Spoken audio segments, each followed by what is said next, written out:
नमस्कार, मैं हूं निकिता और आप देख रहे हैं सत्यहिंदी.com। चलिए एक नजर डालते हैं अब तक की सुर्खियों पर। भाजपा के महासचिव कैलाश विजयवर्गीय ने हिंदू राष्ट्र को लेकर नया बयान दिया और कहा कि अंग्रेजों से 1947 में आजादी मिलने के बाद से ही भारत हिंदू राष्ट्र है। भारत को हिंदू राष्ट्र घोषित किए जाने की मांग पर कैलाश विजयवर्गीय ने कहा कि जब भारत का विभाजन हुआ था तो वो धार्मिक आधारों पर ही हुआ था। विभाजन के बाद पाकिस्तान अलग हो गया और बचा हुआ देश तो हिंदू राष्ट्र ही है।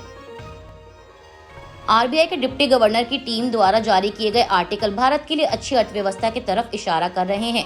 दुनिया भर में आर्थिक मंदी के बावजूद इस आर्टिकल के अनुसार भारत में मंदी का असर कम पड़ेगा और भारतीय अर्थव्यवस्था की रफ्तार धीमी नहीं पड़ेगी। इस आर्टिकल से अनुमान लगाया जा रहा है कि भारत की जीडीपी 2022-23 में 159.7 लाख करोड़ से बढ़कर 2023-24 में 169.7 लाख करोड़ रुपए के मौजूदा अनुमान के मुकाबले 170.9 लाख करोड़ रुपए तक जा सकती है। सदन में बहस हंगामे और बीजेपी के तमाम विरोध के बाद Rajasthan right to health bill पारित करने वाला देश का पहला राज्य बन गया है। स्वास्थ्य मंत्री प्रसादी लाल मीणा ने कहा कि सबकी सहमति से सेलेक्ट कमेटी ने रिपोर्ट बनाई है और बताया कि मूल विरोध इमरजेंसी बिल को लेकर था। इमरजेंसी के इलाज का खर्च कौन उठाएगा, पुनर्भरण कौन करेगा, जिसका प्रावधान यह है कि सरकार ये खर्च उठाएगी। बता दें, इस बिल को लेकर लगातार जयपुर में डॉक्टर विरोध प्रदर्शन कर रहे हैं, जिसके बाद पुलिस ने इन्हें अलग करने के लिए वाटर कैनन का भी इस्तेमाल किया था।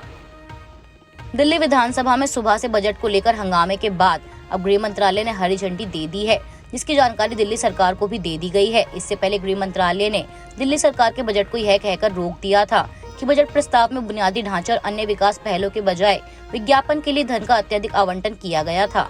गृह मंत्रालय के इस रोक के बाद दिल्ली के मुख्यमंत्री अरविंद केजरीवाल ने पीएम मोदी को पत्र लिखकर गुजारिश की थी कि वे बजट को पास कर दें। दिल्ली का बजट अब 22 या 23 मार्च तक विधानसभा में पेश किया जा सकता है। दिल्ली के मुख्यमंत्री अरविंद केजरीवाल ने मंगलवार को विधानसभा सत्र में राज्य सरकार का बजट पेश होने से रोकने के लिए केंद्र पर निशाना साधा। केजरीवाल ने अपने भाषण में केंद्र के कम पढ़े लिखे लोगों के कारण ऐसी स्थिति होने की बात कही, जिनके कारण कई कामों में देरी होती है और ऐसा दोबारा नहीं होना चाहिए। केजरीवाल ने बजट के बारे में बताया कि उनकी सरकार ने इंफ्रास्ट्रक्चर के लिए 20,000 करोड़ आवंटित किए थे, जबकि विज्ञापन के लिए 500 करोड़।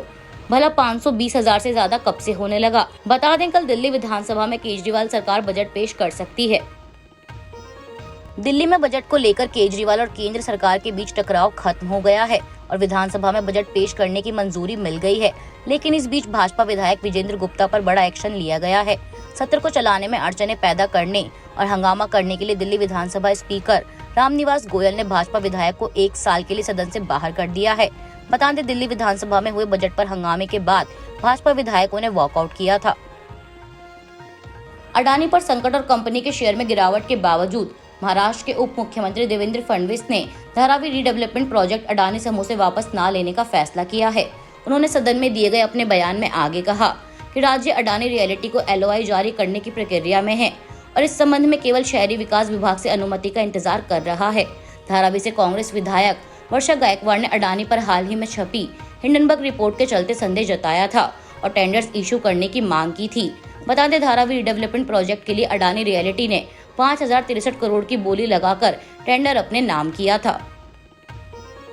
पंजाब हाईकोर्ट ने राज्य की सरकार को खुफिया एजेंसियों की विफलता के चलते अमृतपाल सिंह के बचकर निकल जाने पर फटकार लगाई है और कहा कि 80,000 पुलिसकर्मी होने के बावजूद अमृतपाल सिंह को क्यों नहीं पकड़ा गया। पंजाब अधिवक्ता जनरल विनोद ने कोर्ट में कहा कि अमृतपाल सिंह के अलावा सभी दोषी पकड़े गए हैं और अमृतपाल सिंह के खिलाफ रासुका लगा दी गई है। पंजाब की भगवंत मान सरकार की तरफ से भी जारी बयान में कहा गया है कि राज्य की सुख शांति को भंग करने वालों के खिलाफ सख्त कार्रवाई की जाएगी। बता दें, बीते 4 दिनों से वारिस पंजाब डे के चीफ अमृतपाल सिंह को पकड़ने में पंजाब पुलिस लगी हुई है और इसके चलते राज्य के कई इलाकों में इंटरनेट सेवाएं बंद कर दी गई हैं। अमेरिका के वॉल स्ट्रीट जर्नल ने भारतीय जनता पार्टी को अपने एक लेख में दुनिया की सबसे महत्वपूर्ण पार्टी बताया है। वॉल्टर रसल मीट के इस लेख में बताया गया कि भाजपा को 2014 और 2019 की तरह ही 2024 में भी बड़ी जीत मिल सकती है।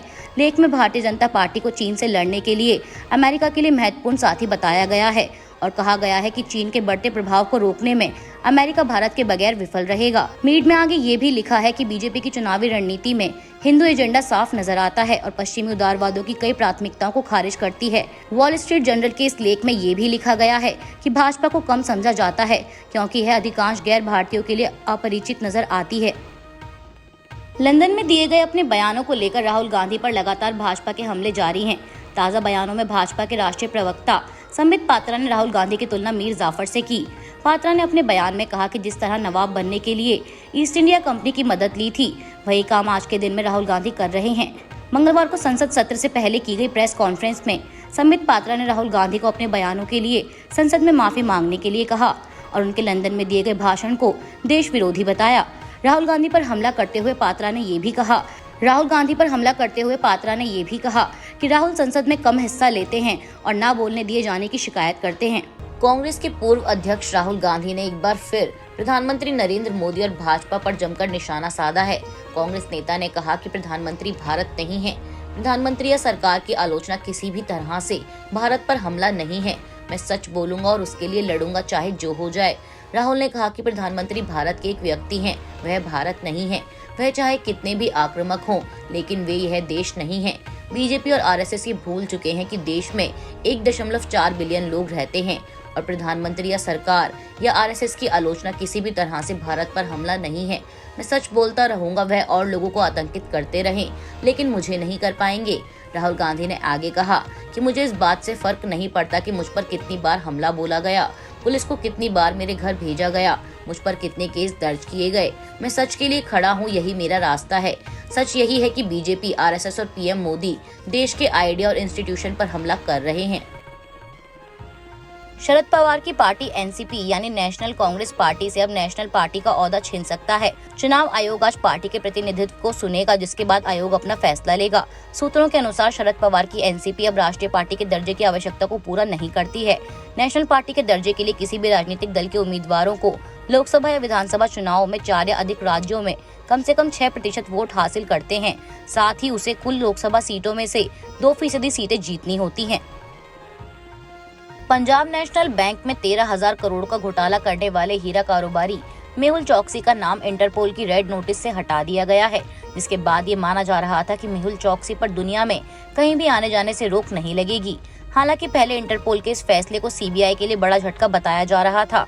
सीबीआई ने अब इस पूरे मामले पर अपना बयान दिया है और कहा मेहुल चौकसी को प्रत्यर्पित करने का भारत का अनुरोध एंटीगुआ और बारबुडा अधिकारियों के सकेरे विचार के तहत जारी रहेगा। सीबीआई ने अपने बयान में ये भी कहा कि इंटरपोल के इस फैसले से प्रत्यर्पण अनुरोध पर कोई असर नहीं पड़ेगा। अभी के लिए बस इतना ही। बाकी की खबरों के लिए जुड़े रहिए सत्यहिंदी.com के साथ।